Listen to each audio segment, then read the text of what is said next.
Antigo Testamento, no capítulo de número 4.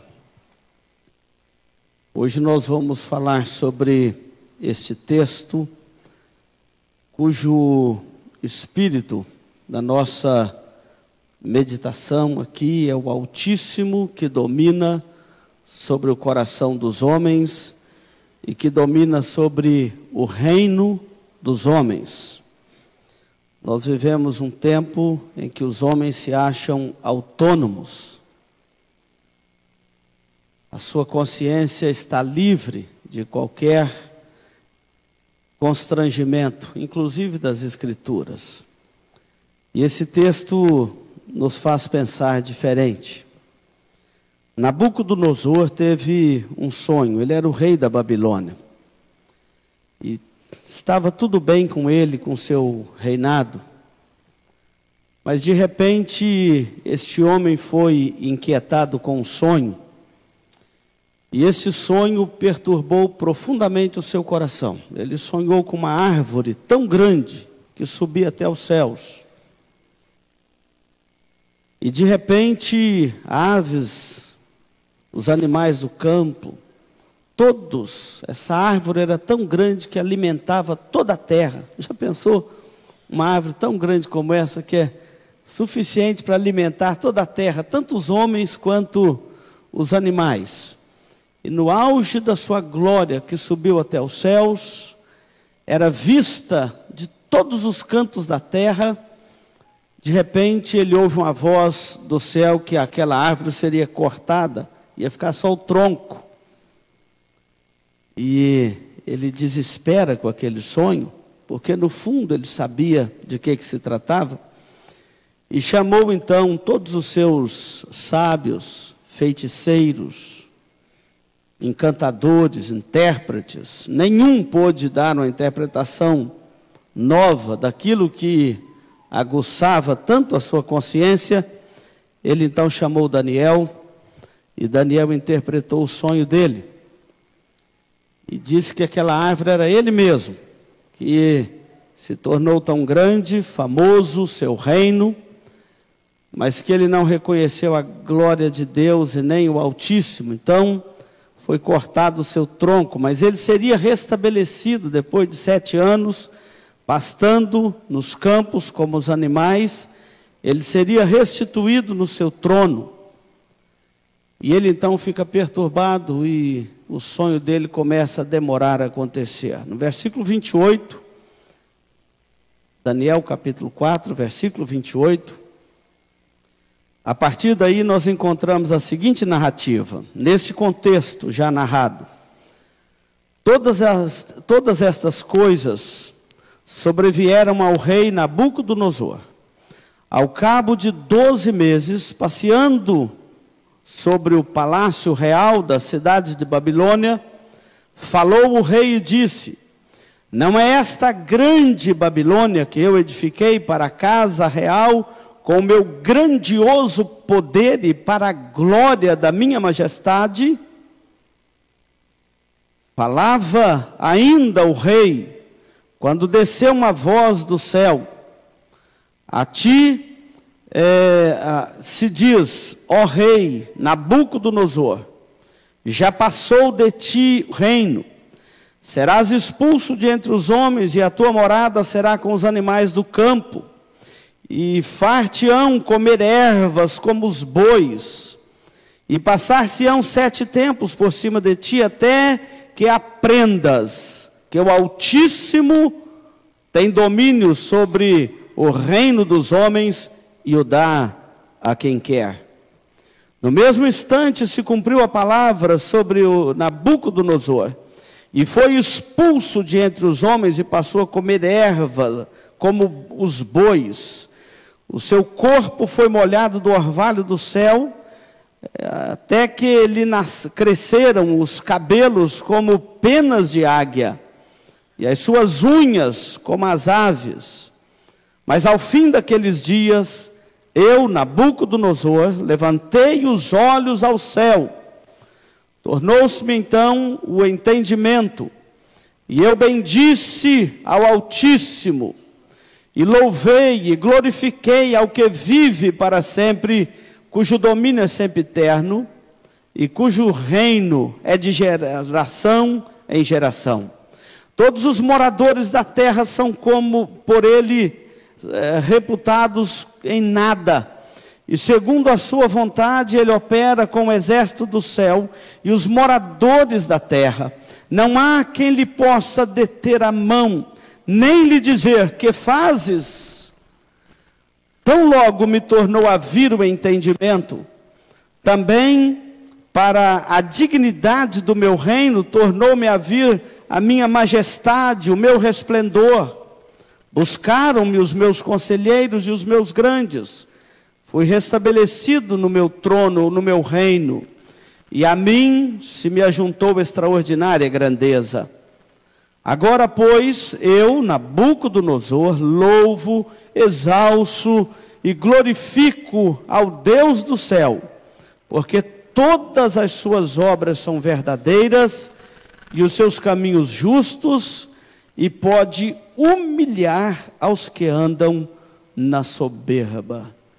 Meus irmãos, um texto como esse da palavra de Deus, sabendo que vem do Senhor, conhecendo a inspiração das Escrituras, deveria gerar profundo temor no coração dos filhos dos homens em todas as gerações.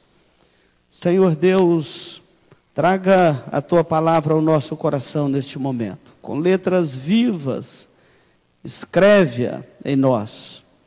Queremos entendê-la e erguer os nossos olhos aos céus e reconhecer o Altíssimo que domina sobre toda a terra, porque toda a terra está cheia da Tua glória, mas os olhos cegos dos filhos dos homens não veem isto por causa do pecado, que cega o entendimento, que endurece o coração e que cria soberba na alma. Portanto, ó Deus, quebranta o nosso coração diante da majestade do Senhor agora.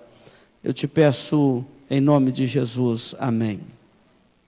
Não é fácil reconhecer que o Altíssimo governa sobre o coração dos homens.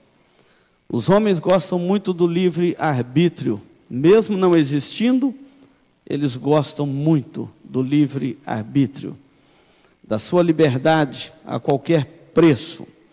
Eu quero chamar a sua atenção nesta noite para este texto tão rico das Escrituras. Quero chamar a sua atenção para o diagnóstico que as Escrituras faz aqui do orgulho humano. O que está em voga aqui é o orgulho humano, a soberba.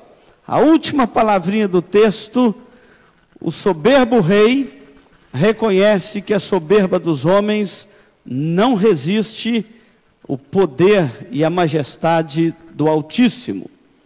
O que está em voga aqui é o orgulho e a soberba do coração dos homens. E o bom é que, enquanto ouve a palavra de Deus, cada um de nós fazer uma avaliação muito própria, muito sincera, como deve ser a avaliação de um adorador perante aquele que ele adorou, o humano diante do divino. O Dr. Michael Horton, ele expôs parte deste assunto que vamos tratar aqui nesta noite, e ele nos chamou a atenção para um fato muito interessante. No século XIV, a Inglaterra foi dizimada pela peste negra, também chamada peste bubônica. E a igreja da Inglaterra, ela fez diversos dias de jejum e oração, pedindo a Deus que cessasse aquela calamidade que se estendeu por toda a Inglaterra. Mais tarde, no século XIX, quando no final do século XIX, a AIDS começou a ser um problema para a humanidade novamente, a igreja naquele país fez dias de jejum e oração, pedindo a Deus que cessasse aquela calamidade e que ela não se espalhasse pelo mundo. O que nós temos observado é, à luz da história, alguns quadros da história, em que as pessoas eram mais sensíveis com o sofrimento do outro. A comunhão e a coletividade era mais olhada com mais apreço. A dor do outro era também a dor minha. Eu não sei se é o advento da imprensa, e todo dia a gente vê tanta matança pelo mundo, tanta dor, a gente não sensibiliza mais. Não sei se vocês têm observado isso. Parece que é do outro, não é assim? Só esses dias a gente viu tanta criança morrendo. Aquela creche lá no meu estado das Minas Gerais, lá no norte de Minas, em Janaúba, um chefe de disciplina, um senhor, tacou fogo nas crianças lá. Você viu quanta dor, quanto sofrimento. Uma professora que morreu para salvar a vida de pelo menos 6 dos seus alunos, estão vivos, ela morreu. Tão poucos quadros assim, das pessoas sensibilizando com a dor do outro. Nós vivemos numa época em que as pessoas estão muito voltadas para si mesmo. A visão do coletivo não passa muito do teto. As pessoas estão muito mais voltadas para si mesmo. Todo mundo quer ser satisfeito, mas ninguém preocupa com a dor do outro, com o sofrimento do outro. Isso é o problema da vaidade, ou o problema do orgulho do coração do homem. Parece que as pessoas, há algumas décadas atrás, e principalmente nesses quadros que nós narramos aqui, elas temiam mais, por exemplo, o juízo de Deus, o julgamento de Deus. O mapa mundi, quem estuda aí a geografia, sabe disso, aqueles mapas mais antigos, eles eram desenhados no sentido de que Jerusalém ficava lá na cabeceira, exatamente para lembrar os homens de olhar para cima, e lembrar os homens do juízo de Deus, do julgamento de Deus. E os homens viviam sobre essa perspectiva de Deus. As pessoas viviam assim, esta grande perspectiva de Deus. As pessoas se preocupavam, por exemplo, se Deus estava se agradando delas. Lutero, o que mais inquietou o coração do reformador? Era saber se Deus estava se agradando dele. Fala a verdade, irmãos. Quão poucas pessoas hoje estão preocupadas se Deus está se agradando deles? Do seu comportamento, da sua fé, do seu compromisso com Cristo e com o cristianismo.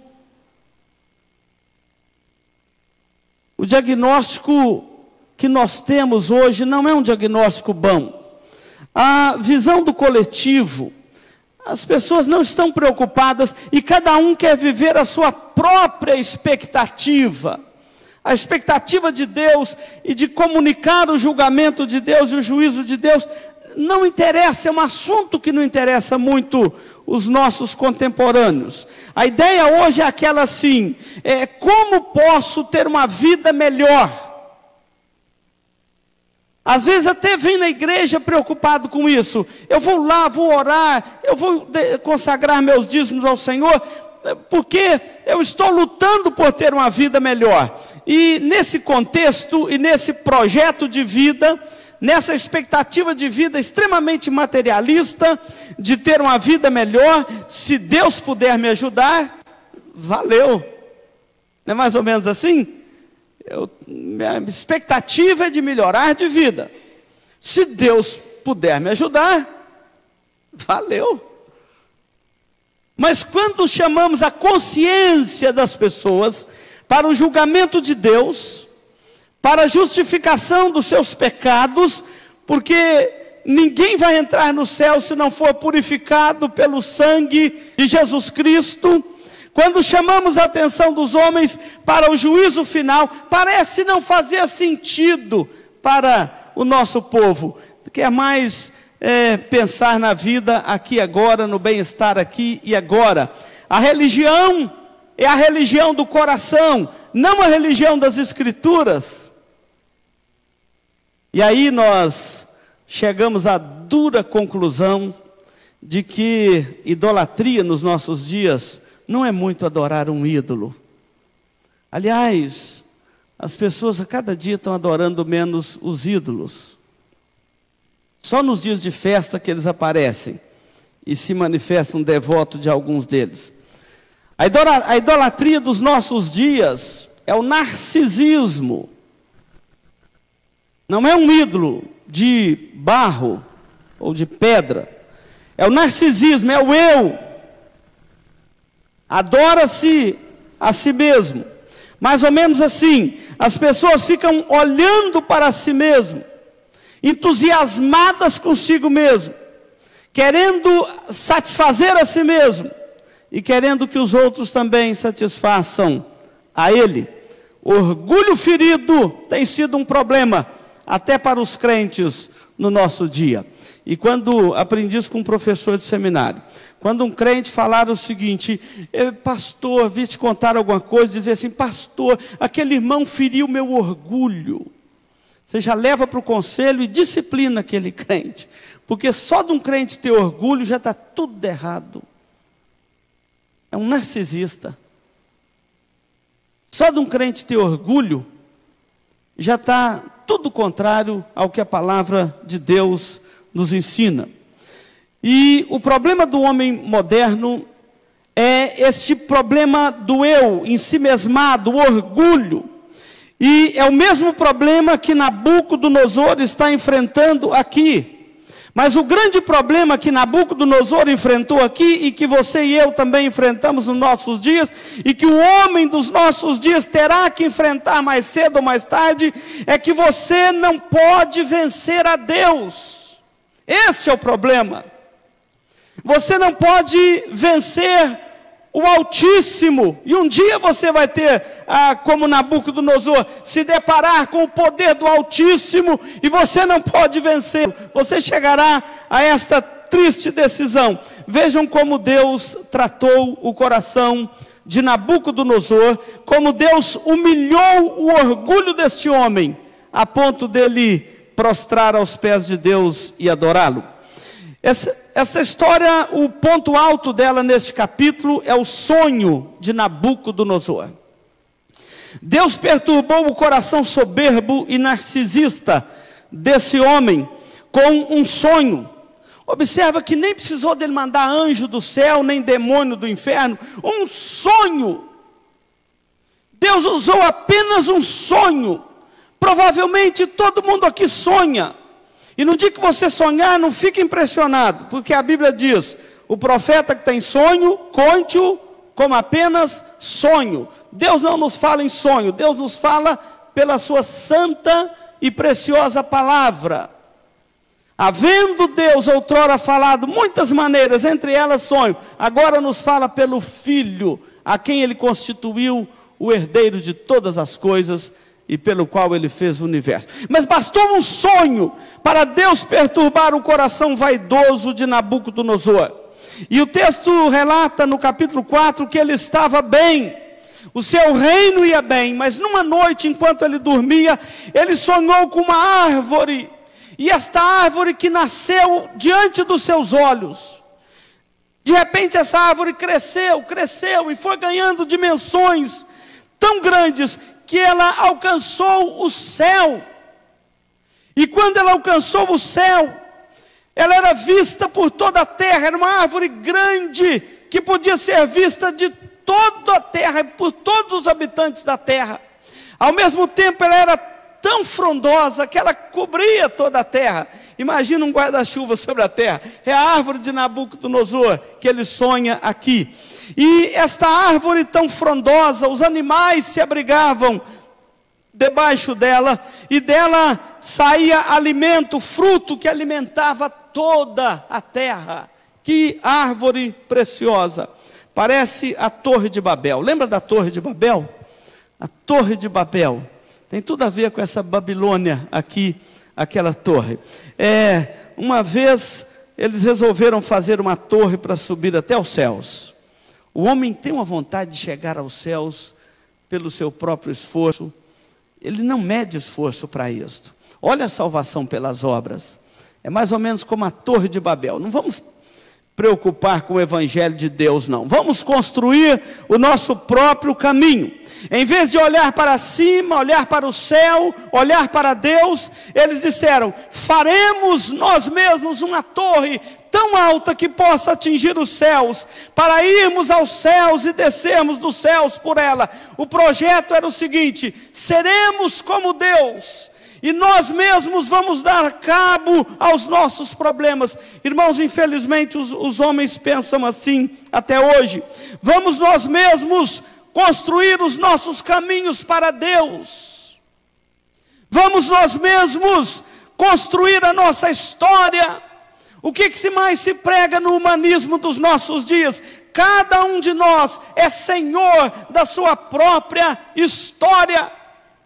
E os Nabucodonosor estão rodando por aí, por todo lado, dizendo que são donos do seu próprio nariz. Eles mesmos constroem a sua própria história.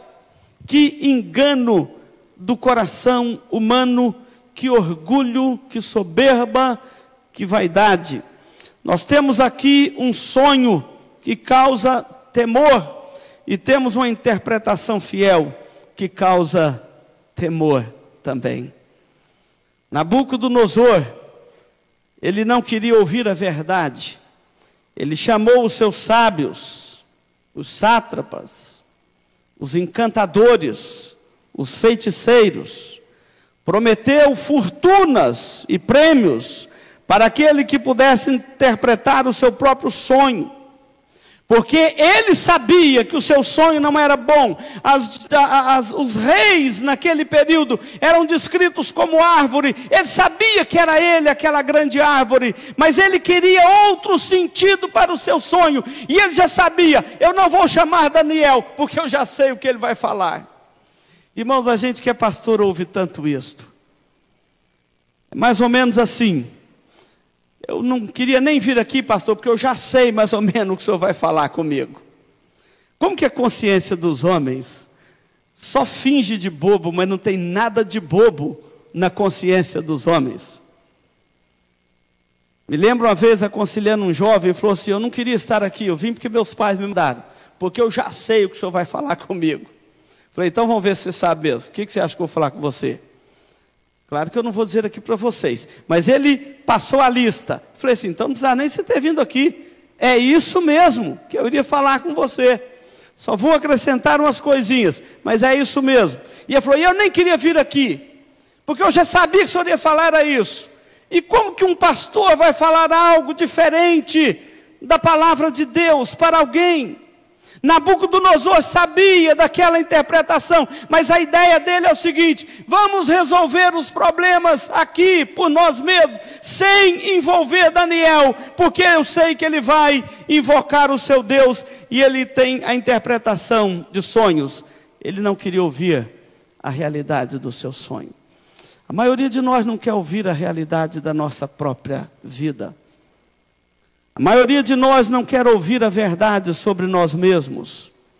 A maioria de nós, absurdamente, não quer saber o que Deus pensa dos nossos caminhos. E a verdade é que esse orgulho e esta vaidade é que vai afastando o coração do homem da presença de Deus e tornando mais soberbas. As pessoas narcisistas, ao mesmo tempo que elas não querem ouvir a verdade de si mesmo, mas elas são inseguras, são deuses frágeis. Elas são inseguras de si mesmas, elas são inseguras do seu futuro, e elas são inquietas na sua própria consciência. Elas têm temores do futuro. E é por isso que Deus deixou Daniel na Babilônia. Daniel foi chamado, e ele deu a interpretação exata de Nabucodonosor. Deus vai cortar você do trono, essa árvore, vai ficar o toco, você vai pastar com os animais por 7 anos, e depois Deus vai restituir no seu trono, para você aprender que o Altíssimo domina sobre o reino dos homens. O Altíssimo domina sobre a sua consciência e sobre o seu coração. O segundo quadro desse texto é um período de humilhação para esse rei soberbo. O versículo 24, e é interessante que quando Daniel é chamado aqui à presença de Nabucodonosor, Daniel também diz aqui o texto no versículo 19, que ele fica atônito quando Nabucodonosor narra o sonho para ele, e ele sabendo do que ele teria que falar para o rei, ele fica atônito.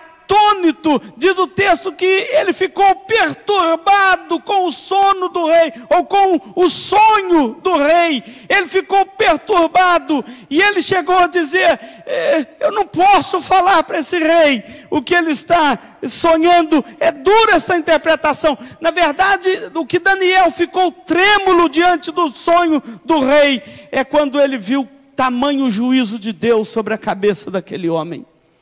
Meus queridos irmãos, como é duro isso para a gente. Quando a gente vê o tamanho do juízo de Deus sobre a cabeça dos homens, mas eles mesmos não conseguem enxergar isso. É o caso de Daniel aqui no versículo 19, se você quiser olhar aí. E após ele interpretar o sonho, 12 anos se passaram, ou 12 meses se passaram. Está no versículo 29 que nós lemos. Ao cabo de 12 meses, Nabucodonosor ficou esperando o sonho e a sua interpretação realizar. E ele começou a pensar, 12 meses, será que Deus não esqueceu? Será que vai vir mesmo? Quando o juízo de Deus começa a atrasar, os homens começam a ficar inquietos. Será que vai vir mesmo? Será que Deus não mudou de ideia? Será que Ele não esqueceu?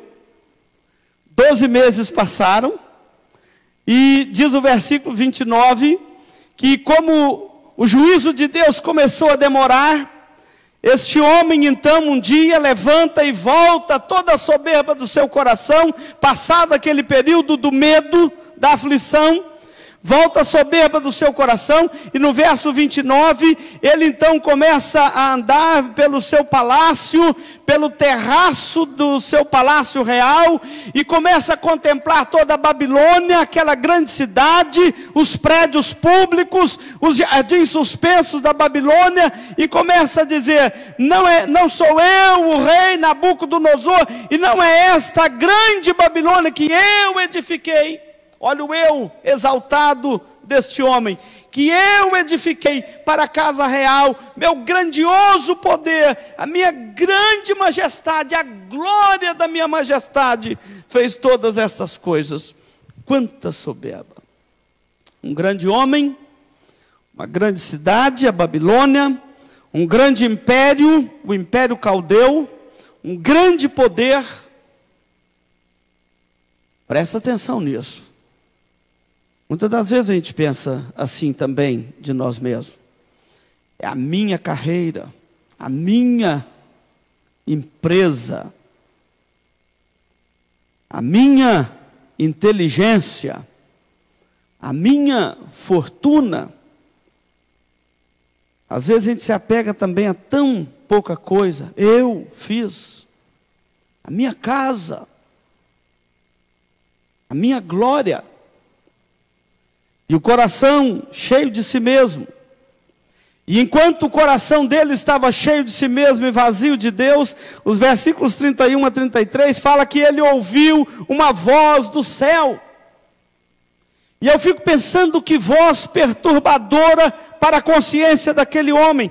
Ele ouviu uma voz do céu, e a voz que já dizia no versículo 24, que era uma sentença do Senhor, veio então a sentença do Senhor, e então ele disse para Nabucodonosor, passou de ti o reino,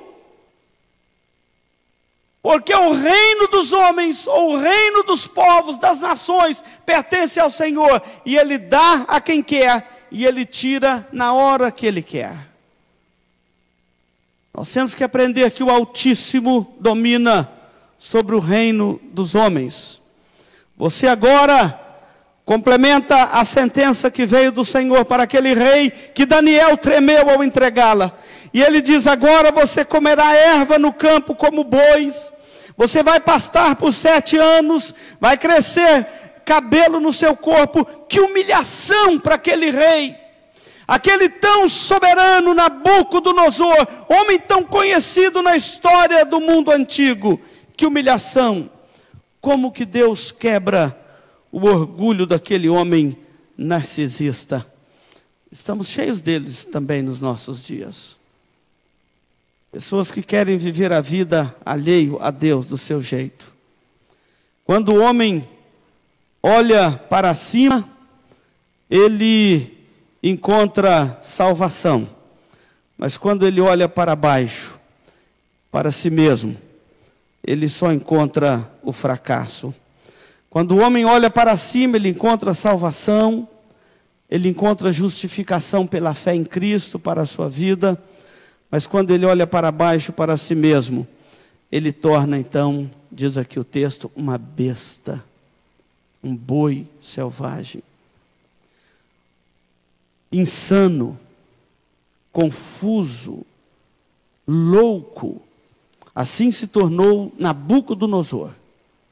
E Daniel disse mais para ele, interpretando o seu sonho: você que era esta árvore, que cresceu, mas só que você será cortada, e depois você será restaurada, exatamente pelo decreto divino, tanto a sua queda como a sua restauração, para você aprender a submeter a sua consciência ao Deus dos céus. Ele agora está pastando como boi, um boi selvagem, pelos campos da Babilônia. E logo então, diz o texto, saiu dele o entendimento, e ele ficou abobalhado, afligido, expulso do palácio. Cresce cabelo no seu corpo como penas de águia, e as suas unhas como unhas de ave. E ele é afligido por uma doença estranha, um distúrbio psiquiátrico da loucura. Segundo o doutor Sturt Oliotti, chama-se licantropia, a doença que pegou Nabucodonosor. É um distúrbio psiquiátrico conhecido pelos profissionais do ramo. A licantropia é uma doença, um distúrbio psiquiátrico. A pessoa que é acometido por essa enfermidade, por exemplo, ele acredita que ele é um animal. E ele urra igual animal. Ele pasta, ele adquire os hábitos dos animais, da qual ele foi apropriado. Aqui diz que era um boi. Então imagina, esse homem berrava de noite, o grande rei da Babilônia.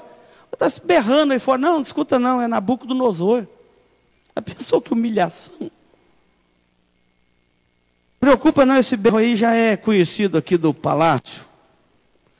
As pessoas, e o problema dessa enfermidade, que não tira de tudo a memória. Melhor se tirasse a memória, você sabe disso. Ela, ao mesmo tempo que ele acredita ser um animal, ao mesmo tempo preserva uma consciência interior suficiente para ele saber quem ele é.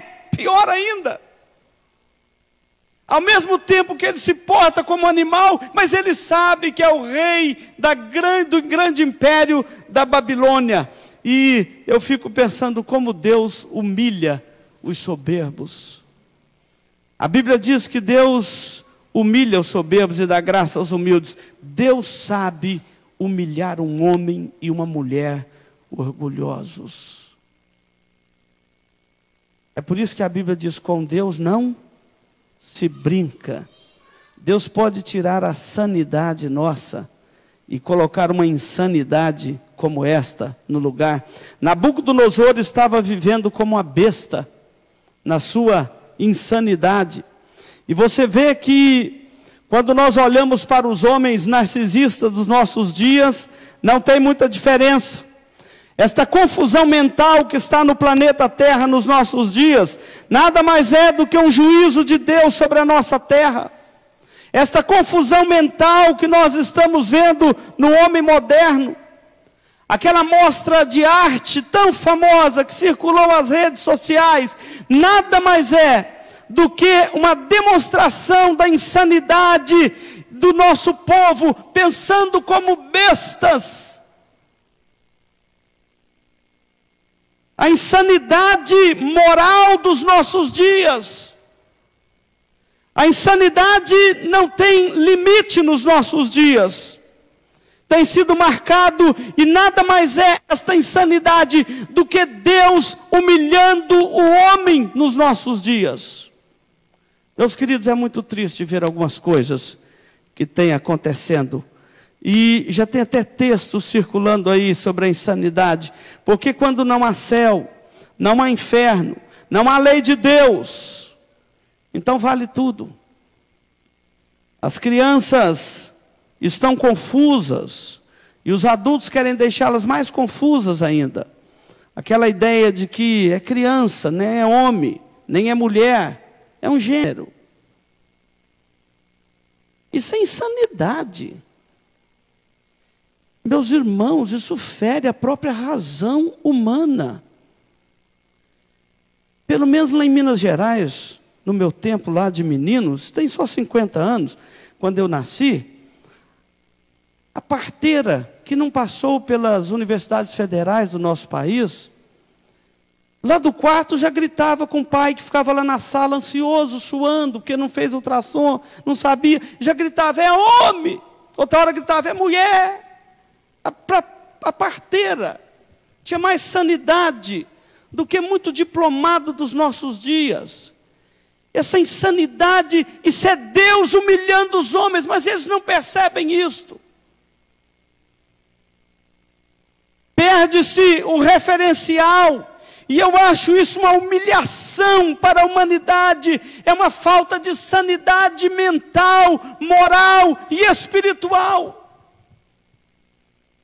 Observa que eles rebelaram-se contra Deus, e a semelhança de Nabucodonosor, estão insanos.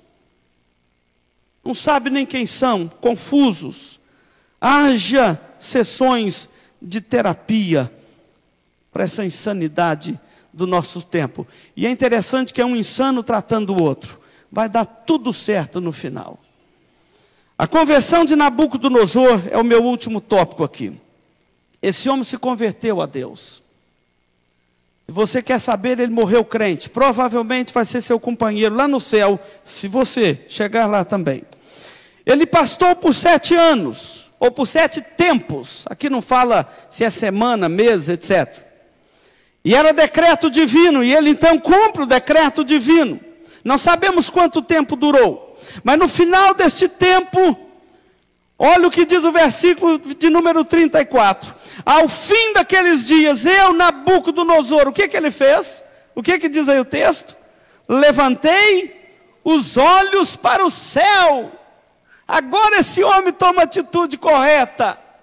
Levantei os olhos para o céu, e tornou a vir em mim o entendimento, e eu bendisse o Altíssimo, e louvei, e glorifiquei, e disse que Ele vive para sempre, porque o seu reino é sempre eterno, e é de geração em geração, não é como o meu reino tão temporário, deve ter pensado este homem. Ele olhou para cima, a sanidade voltou.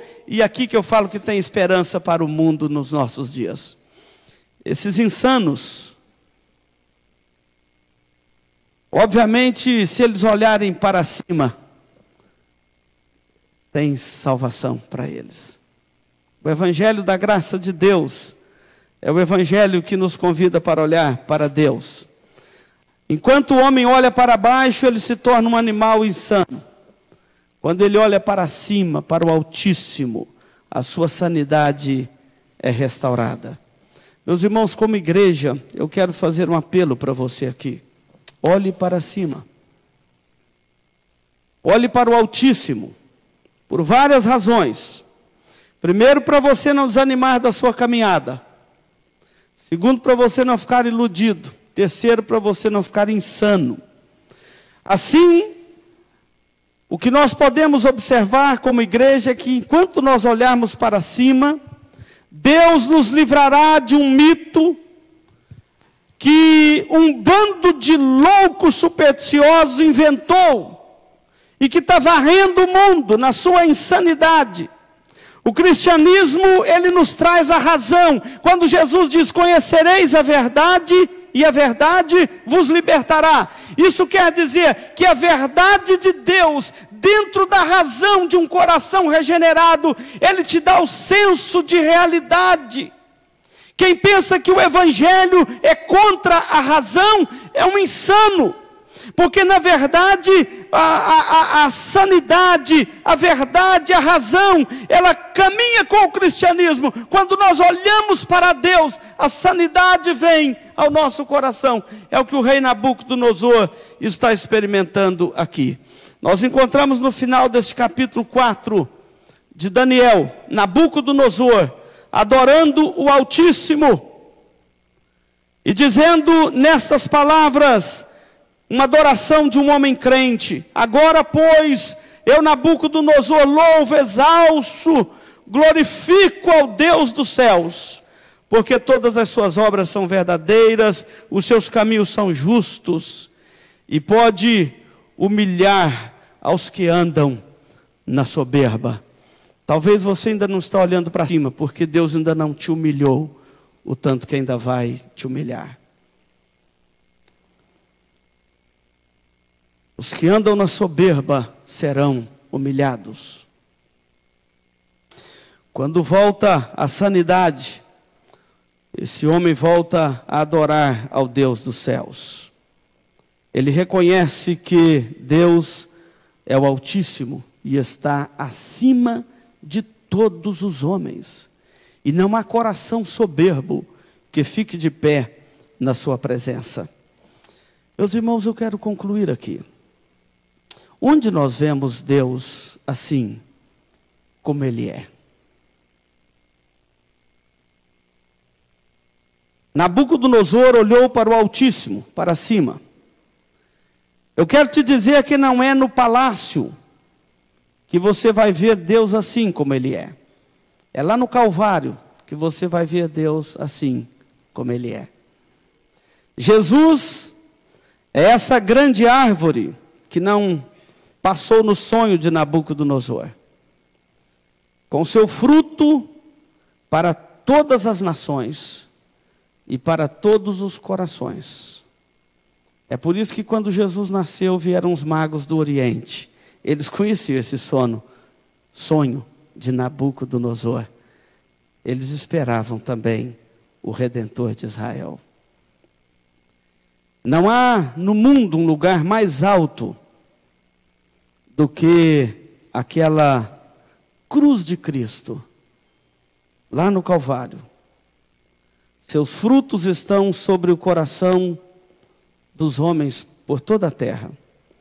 Foi ali naquela cruz que Deus amou o homem.